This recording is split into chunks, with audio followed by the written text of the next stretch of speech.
Welcome everyone. আশা করি সকলেই ভালো আছেন। তো আপনাদের দোয়ায় আমি অনেক ভালো আছি।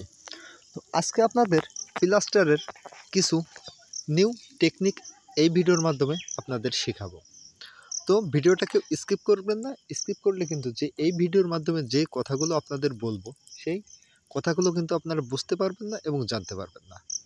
তো ভিউয়ার্স, ফার্স্ট টাইম প্লাস্টার করার আগে সর্বপ্রথম যে কাজটা আপনার করতে হবে, যে দেয়ালে আপনি প্লাস্টারটি করবেন কি সিলিংয়ে প্লাস্টারটি করবেন, করার আগে আপনার খুব সুন্দরভাবে কিন্তু সিলিং হোক দেয়াল হোক ভিজিয়ে নিতে হবে। আপনি যদি সিলিং প্লাস্টার করেন তাহলে আপনার কোপানোর পূর্বে খুব সুন্দরভাবে ভিজিয়ে নিতে হবে। নেওয়ার পূর্বে আপনি কিন্তু গ্রাটিং ব্যবহার করতে হবে।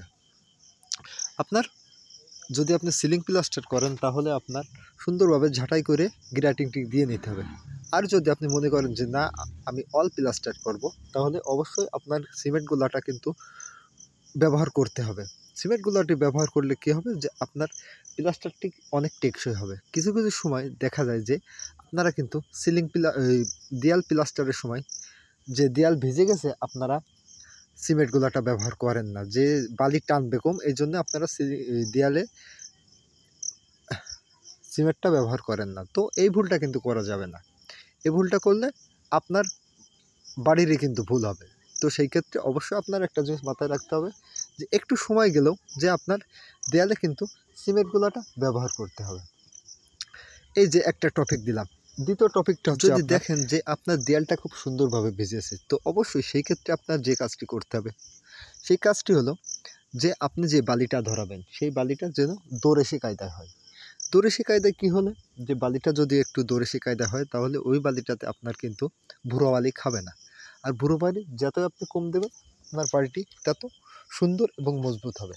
কিছু কিছু ক্ষেত্রে দেখা যায় যে আপনার দেয়ালটা অনেক ভিজেছে, আবার আপনি কিন্তু বালিটা নরম করে দিচ্ছেন। তো এই ভুলটা করা যাবে না। বালিটা নরম করে দিলে আপনার সময়ও বেশি লাগবে এবং আপনার ওতে ভুরো বালি খাবে।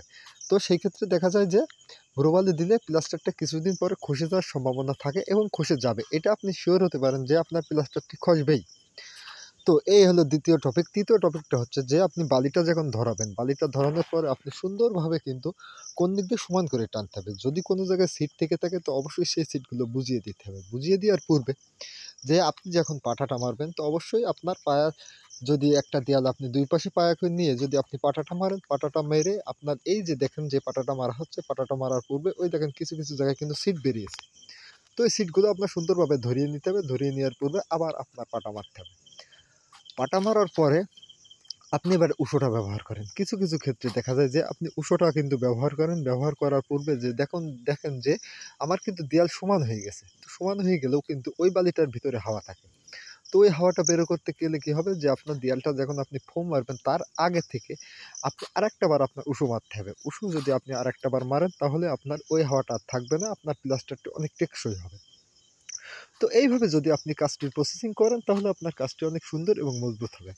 তো ভিউয়ার্স, আরেকটা বিষয়, যে যখন দেখবেন যে আপনার যে কাজটি ফুল কমপ্লিট হয়ে গেছে, তো কমপ্লিট হয়ে যাওয়ার পূর্বে আপনি যদি আরেকটা বার উষো মারবেন। উষো মারার পূর্বে যদি আপনি যদি দেখেন যে আপনার কিছু কিছু জায়গায় যে দেয়ালটি টেনে গেছে, সো টেনে যাওয়ার ক্ষেত্রে দেখা যায় যে ওই জায়গাটি আপনি নরম করে আগের থেকে ফোমটা মেরে দেবেন। ফোমটা মারলে আপনার প্লাস্টারটি অনেক সুন্দর এবং মজবুত হবে। দেওয়ার পূর্বে এই যে দেখেন আমাদের কিন্তু অলটা ইতিমধ্যে ফিনিশিং কমপ্লিট হয়ে গেছে। কারণ ফুল ভিডিও দেখাতে গেলে অনেক সময় লাগবে, অনেক ভিডিও করতে হবে, এত কথা বলা সম্ভব না। এই কারণে আপনাদের আমরা কিন্তু ভিডিওটা কেটে কেটে খুব সুন্দরভাবে দেখাই। আর এই যে দেখতে পাচ্ছেন যে মাঝখানে একটি জায়গা রেখেছি, এই জায়গাটা হচ্ছে আপনার ওই জায়গায় একটা অ্যাটাচ ফ্যান বসবে। 2 ফুট বা 2 ফুট জায়গা কিন্তু রাখা রয়েছে। এই জন্য ওই ফ্যানটির জায়গা ওইভাবে রাখা আছে।